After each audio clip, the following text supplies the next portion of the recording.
Bugun men pensionerlar, yolg'iz yashovchi keksalar, nogironligi bor fuqarolar va ularning farzandlari uchun juda muhim mavzuni tushuntirib beraman. Qish yaqinlashganda eng katta xarajatlar nimaga ketadi? Gaz, elektr, ko'mir, o'tin, dori-darmon, issiq kiyim, uy ta'miri va kommunal to'lovlarga. Ko'pchilik pensionerlar esa davlat tomonidan beriladigan ayrim yordamlar, kompensatsiyalar va imtiyozlardan xabardor emas. Natijada bir mavsumda 500 ming so'm emas, 1 million so'm emas, ayrim holatlarda 2 million 500 ming so'mgacha tejash imkoniyati qo'ldan chiqib ketadi. Men buni oddiy tilda hujjatlari tartibi, kimga tegishli ekani va qayerga murojaat qilish kerakligi bilan tushuntiraman. Bu ma'lumot nafaqat pensionerning o'ziga, balki uning farzandlari, qo'shnilari va qarindoshlariga ham kerak. Chunki ko'p keksalar internetdan foydalanmaydi, e'lonlarni ko'rmaydi, mahallaga borishga uyaladi yoki baribir menga chiqmaydi deb o'ylaydi. Videoni oxirigacha ko'ring. Hoziroq kanalga obuna bo'ling va like bosib qo'ying. Chunki bunday ma'lumot bir oilaning qishdagi xarajatini jiddiy kamaytirishi mumkin. Avvallari ko'pchilik yordamlar faqat umumiy tarzda berilardi. Masalan, kimdir mahallaga borardi, ariza yozardi, komissiya kelardi. Keyin ko'rib chiqamiz deyishardi. Fuqaro aniq qaysi dastur borligini, qaysi bir unga tegishli ekanini, qancha pul yoki qanday yordam olishi mumkinligini bilmasdi. Ayniqsa pensionerlar orasida mening pensiyam bor, demak, menga yordam berilmaydi degan noto'g'ri tushuncha kuchli edi. Hozir vaziyat boshqacharoq. Davlat tomonidan ijtimoiy himoyaga muhtoj oilalarni aniqlash, mahalla orqali yordam ko'rsatish, kommunal xarajatlarni yengillashtirish, qish mavsumida yoqilg'i bilan ta'minlash, uy sharoitini yaxshilash va tibbiy yordamga yo'naltirish bo'yicha bir nechta yo'nalishlar ishlamoqda. Eng muhimi, bu yordamlar faqat pensiya olmaydiganlarga emas, balki daromadi kam, yolg'iz yashaydigan, nogironligi bor, parvarishga muhtoj yoki uy-joy sharoiti og'ir pensionerlarga ham tegishli bo'lishi mumkin. Men bu yerda bitta narsa aniq aytaman. Hamma pensioner avtomatik ravishda 2 million 500 ming so'm oladi degan gap emas. Bu summa turli imtiyozlar va yordamlarni to'g'ri rasmiylashtirganda, qish mavsumida real tejalishi mumkin bo'lgan umumiy miqdor sifatida qaraladi. Masalan, ko'mir yoki yoqilg'i yordami, kommunal to'lovlarda yengillik, dori-darmon bo'yicha bepul yoki imtiyozli ta'minot, uy isitish tizimini tuzatish, mahalla orqali bir martalik moddiy yordam, ijtimoiy xizmatlar va boshqa qo'llab-quvvatlashlar birgalikda hisoblanganda oilaning cho'ntagida katta pul qoladi. Asosiy qism nimalarni bilish kerak? Kim xavotir olishi kerak? Kim olmasligi kerak? Birinchi navbatda pensioner o'z holatini to'g'ri baholashi kerak. Agar siz yolg'iz yashasangiz, farzandlaringiz boshqa viloyatda yoki chet elda bo'lsa, uyda gaz bosimi past bo'lsa, ko'mir yoki o'tin sotib olishga qiynalsangiz, doriga har oy katta pul sarflasangiz, elektr pech yoki isitgichdan foydalanayotgan bo'lsangiz, albatta mahallaga murojaat qilishingiz kerak. Chunki qish mavsumida yordamlar odatda aynan shunday ehtiyojlar bo'yicha ko'rib chiqiladi. Misol keltiraman. Toshkent viloyatida yashovchi 72 yoshli pensioner ayol bor. Pensiyasi 1 million 300 ming so'm atrofida. U yolg'iz yashaydi. Uyi eski. Qishda gaz pechi yaxshi ishlamaydi. Avval u har oy elektr isitgich yoqib, elektrga ko'proq pul to'lardi. Ustiga ustak dorilarga ham 300 ming so'm ketardi. Farzandlari yordam beradi. Lekin doimiy emas. Agar mahallaga murojaat qilsa, uning yashash sharoiti o'rganiladi, ehtiyojmandlik darajasi aniqlanadi. Natijada unga qish uchun yoqilg'i, bir martalik moddiy yordam yoki isitish moslamasini ta'mirlashda ko'mak berilishi mumkin. Bu pul qo'liga berilmasa ham, aslida u sarflashi kerak bo'lgan xarajatni davlat yoki mahalla tizimi orqali qoplab beradi. Mana shu tejamkorlik. Ikkinchi misol. Qishloqda yashovchi pensioner er-xotin bor. Ikkalasi ham pensiya oladi, lekin uyda nevarasi nogironligi bilan yashaydi. Ular biz 2 kishi pensiya olamiz, bizga yordam tegmaydi deb o'ylaydi. Lekin bu har doim ham to'g'ri emas. Chunki oilada nogironligi bor shaxs bo'lsa, dori-darmon, parvarish, isitish, transport va boshqa xarajatlar ko'payadi. Bunday oilalarda faqat umumiy daromad emas, real ehtiyoj ham ko'riladi. Agar hujjatlar to'g'ri tayyorlansa, ijtimoiy xodim yoki mahalla mas'ullari vaziyatni o'rganib, qishki yordamlar bo'yicha ro'yxatga kiritishi mumkin. Uchinchi misol. Shaharda kvartirada yashovchi pensioner bor. U ko'mirga muhtoj emas, chunki markaziy isitish yoki gaz bor. Lekin u doimiy dori ichadi kommunal qarz yig'ilib qolgan, pensiyasining yarmi doriga ketadi. Bu odam ham qishki dastur faqat ko'mir oladiganlarga deb o'ylamasligi kerak. Ayrim hududlarda qish mavsumida ehtiyojmand fuqarolarga oziq-ovqat, dori-darmon, kommunal qarzdorlikni kamaytirishga ko'mak, issiq kiyim yoki boshqa turdagi yordamlar ajratilishi mumkin. Qaysi yordam turi borligi hududga qarab farq qiladi. Shuning uchun mahalladan aniq so'rash shart. Kim alohida e'tibor berishi kerak? Men birinchi navbatda yolg'iz keksalarni aytaman. Yolg'iz yashovchi pensionerlar ko'pincha o'z haqqini talab qilmaydi. Ikkinchi guruh nogironligi bor pensionerlar yoki nogiron farzandini boqayotgan keksalar. Uchinchi guruh boquvchisini yo'qotgan, kam pensiya oladigan, uy-joyi sovuq, tomi oqadigan, pechi nosoz yoki isitish tizimi talabga javob bermaydigan fuqarolar. To'rtinchi guruh qishloq joylarda yashab, gaz tarmog'i barqaror bo'lmagan yoki ko'mir o'tin xarajati yuqori bo'lgan oilalar. Kim ortiqcha xavotir olmasligi kerak? Agar pensionerning daromadi yetarli bo'lsa, farzandlari doimiy ta'minlab tursa, uy-joy sharoiti yaxshi bo'lsa, kommunal muammosi bo'lmasa, u holda ehtiyojmandlar ro'yxatiga kirmasligi mumkin. Lekin bu umuman hech narsani tekshirmang degani emas. Chunki ba'zi imtiyozlar ehtiyojmandlik emas, yo'sh. Nogironlik, urush yoki mehnat faxriysi maqomi, yolg'izlik holati, tibbiy ko'rsatma yoki mahalliy dastur shartlariga bog'liq bo'lishi mumkin. Shuning uchun kamida bir marta mahalla raisi, hokim yordamchisi yoki ijtimoiy xodimdan o'zingizga tegishli dasturlarni aniqlab oling. Endi 2.500.000 so'm tejamkorlik qanday yig'ilishi mumkinligini oddiy hisobda ko'rsataman. Tasavvur qiling. Pensioner qish uchun ko'mir yoki o'tin olishga 800.000 so'm sarflashi kerak edi. Mahalla orqali yo'qilg'i yordami ajratildi yoki arzonlashtirilgan shaxslar berildi. Bu birinchi tejam. Keyin uydagi pech yoki gaz jihozi nosoz bo'lgani uchun elektr isitgich yoqardi. Elektr to'lovi oyiga 2.300.000 so'mga oshardi. Agar isitish tizimi tuzatilsa, 3 oyda yana 7.900.000 so'm tejaladi. Uchinchi yo'nalish. Dori-darmon. Ayrim dorilar bepul yoki imtiyozli tartibda berilsa, oyga 1.2 so'm tejalishi mumkin. Qishda bu yana 7.000 so'm bo'ladi. To'rtinchi yo'nalish bir martalik moddiy yordam yoki oziq-ovqat to'plami. Bu ham 300-600.000 so'm qiymatida yordam bo'lishi mumkin. Hammasini qo'shsangiz, real tejam 2 million so'mdan oshadi. Ayrim holatlarda 2.500.000 so'mga yetadi. Bu yerda eng muhim nuqta shuki, odamlar ko'pincha faqat qo'lga pul beriladimi deb so'raydi. Men esa ekspert sifatida aytaman. Yordamning qiymati doim ham naqd pul bilan o'lchanmaydi. Agar siz ko'mirni arzonroq olsangiz, dorini bepul olsangiz, uy isitish tizimi tuzatilsa, oziq-ovqat paketi berilsa, kommunal to'lov bo'yicha yengillik bo'lsa, bu ham sizning pulingizni saqlab qoladi. Pensioner uchun eng katta foyda aynan shu pensiya doriga. Issiqlikka va qarzga ketib qolmaydi. Kundalik hayotga yetadi. Endi ehtiyot bo'lish kerak bo'lgan joylarni tushuntiraman. Birinchi xato, mahallaga borsam meni rad etishadi deb umuman murojaat qilmaslik. Siz murojaat qilmasangiz, sizning muammoingiz rasmiy ko'rinmaydi. Og'zaki shikoyat, qo'shniga aytish, telefon orqali nolish yetarli emas. Ariza bo'lishi, holat o'rganilishi mas'ul shaxslar ko'rish kerak. Ikkinchi xato, hujjatlarni to'liq olib bormaslik. Ko'p pensioner pasport yoki ID karta bilan boradi, lekin pensiya ma'lumotnomasi, nogironlik hujjati, tibbiy xulosa, kommunal qarzdorlik kvitansiyasi, uy-joy holatini ko'rsatuvchi ma'lumotlar bo'lmaydi. Natijada ish cho'ziladi.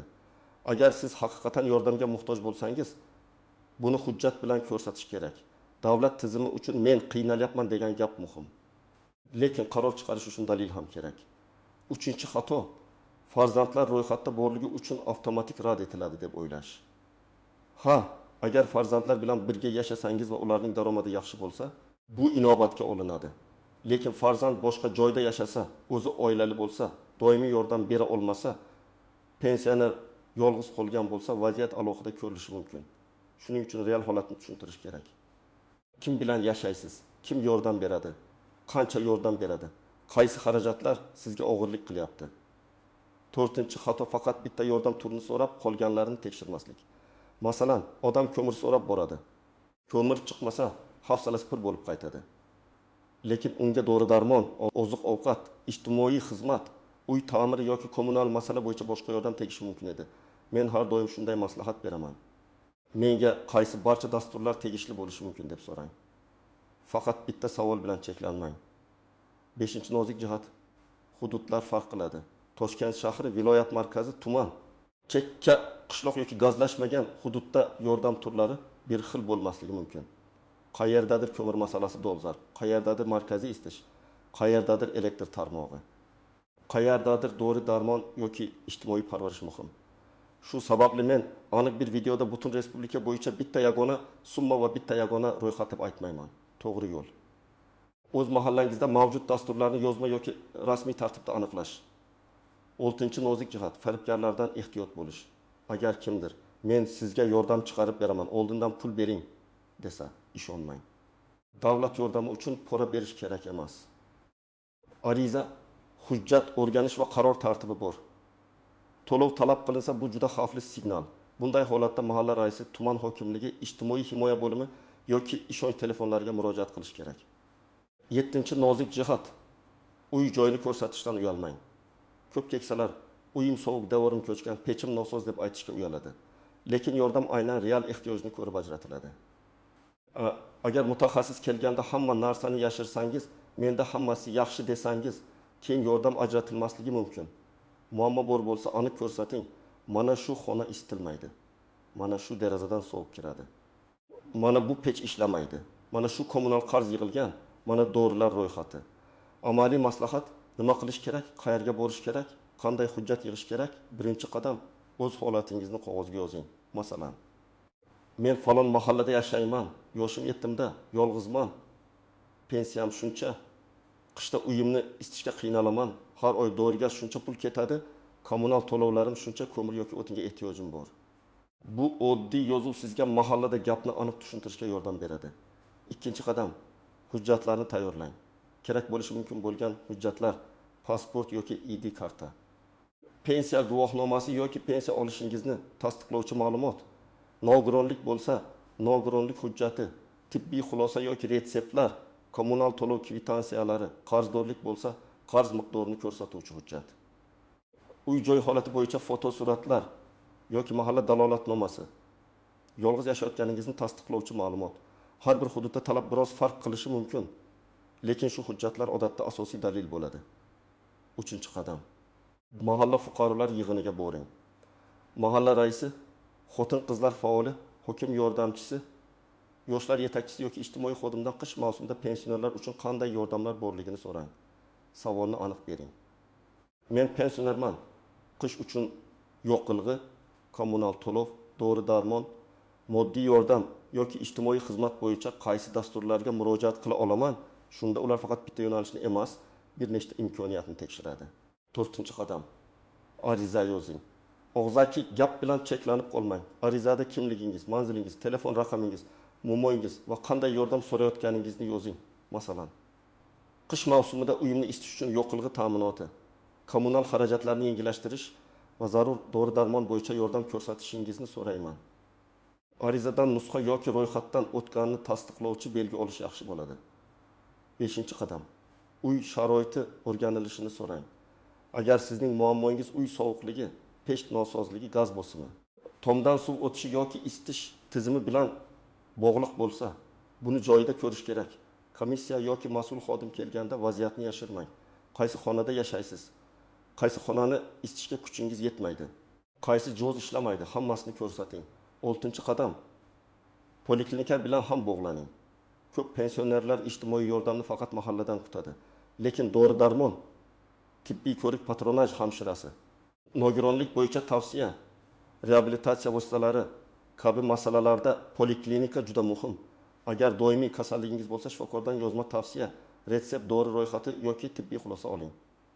Bu hujjatlar sizning xarajatlaringiz haqiqiy ekanini ko'rsatadi. 7-qadam. Natijani kuzatib boring. Ariza topshirgandan keyin bir oy jim kutib o'tirmang.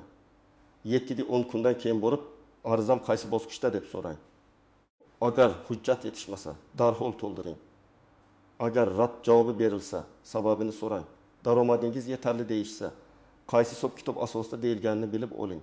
Hujjat yetishmaydi deyishsa, qaysi hujjat kerakligini yozdirib oling. 8-qadam. Farzandlar va qarindoshlar yordam bersin. Men ayniqsa yoshlar va o'rta yoshdagi tomoshabinlarga murojaat qilaman. Ota-onangiz yoki qo'shningiz pensioner bo'lsa, ularni yolg'iz qoldirmang. Ko'p keksalar ariza yozishni bilmaydi. Telefon qilib so'rashga tortinadi. Navbatda turishga qiynaladi. Siz ularga hujjatlarni yig'ishda, mahallaga borishda, tibbiy ma'lumotnoma olishda yordam bering. Ba'zan bitta to'g'ri yozilgan ariza pensionerning butun qishdagi ahvolini yengillashtiradi. 9-qadam. Xarajatlarni hisoblab chiqing. Qish boshlanishidan oldin oddiy daftar oching. Ko'mir yoki o'tin qancha turadi? Gaz va elektrga oyga qancha ketadi dedi. Dorilar qancha, oziq-ovqat qancha, qarz bormi hammasini yozing. Shunda yordam so'raganda menga pul yetmayapti degan umumiy gap emas, aniq raqamlar bilan gapirasiz. Masalan, pensiyam 20.700.000 so'm, doriga 200.000 so'm, kommunalga 200.000 so'm, oziq-ovqatga kamida 700.000 so'm ketadi. Qishki yo'qligiga alohida pul qolmayapti. Bunday tushuntirish mas'ullarga vaziyatni to'g'ri ko'rishga yordam beradi. 10-qadam barcha javoblarni yozib boring. Kim bilan gaplashdingiz? Qachon bordingiz? Nima dedi? Qaysi hujjatni so'radi? Qachon kelishini aytdi? Barchasini yozib qo'ying.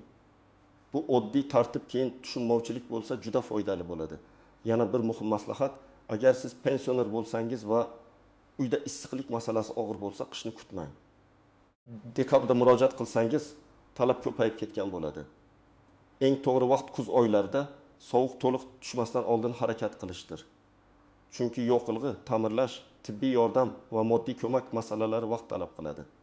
Bugun boshlagan odam ertaga natija ko'rishi mumkin, lekin kechikkan odam sovuq kunlarda navbat va hujjat bilan ovora bo'lib qoladi. Men yana shuni ta'kidlayman, pensionerning haqini bilishi uyat emas. Davlat dasturlari aynan fuqarolar foydalanishi uchun joriy qilinadi. Siz butun umr ishlagansiz, soliq to'lagansiz, jamiyatga hissa qo'shgansiz. Bugun yordam kerak bo'lsa, murojaat qilish tabiiy holat. Muhimi tartib bilan. Hujjat bilan aniq va xotirjam harakat qilish. Demak, qish mavsumida pensionerlar uchun eng katta imkoniyat shuki, faqat pensiya qarab o'tirmasdan mahalla ijtimoiy himoya, tibbiyot va kommunal yo'nalishlardagi mavjud yordamlarni tekshirish kerak. Yo'qilg'i, dori-darmon, kommunal xarajat, uy isitish tizimi va bir martalik yordamlar birgalikda oilaga katta tejam beradi. Ayrim holatlarda bu tejam 2.500.000 so'mgacha yetishi mumkin. Bugun qilinadigan eng to'g'ri ish hujjatlarni tayyorlash, mahallaga borish, ariza yozish. Qaysi dasturlar sizga tegishli ekanini aniq so'rash va javobni nazorat qilish. Agar sizning oilangizda pensioner bo'lsa, bu ishni uning o'ziga tashlab qo'ymang. Birga boring, tushuntiring, hujjatlarni yig'ing. Sizning hududingizda qishki yordamlar qanday ishlayapti? Ko'mir, dori-darmon, kommunal to'lov yoki moddiy yordam bo'yicha murojaat qilganmisiz? Izohlarda yozing. Boshqalar ham tajribangizdan foydalansin. Video foydali bo'lgan bo'lsa, like bosing, kanalga obuna bo'ling va bu ma'lumotni pensioner ota-onasi, buvisi, bobosi yoki yolg'iz qo'shnisi bor tanishlaringizga yuboring. Bu oddiy ulashish kimningdir qishni issiqroq, tinchroq va kamroq xarajat bilan o'tkazishiga yordam berishi mumkin.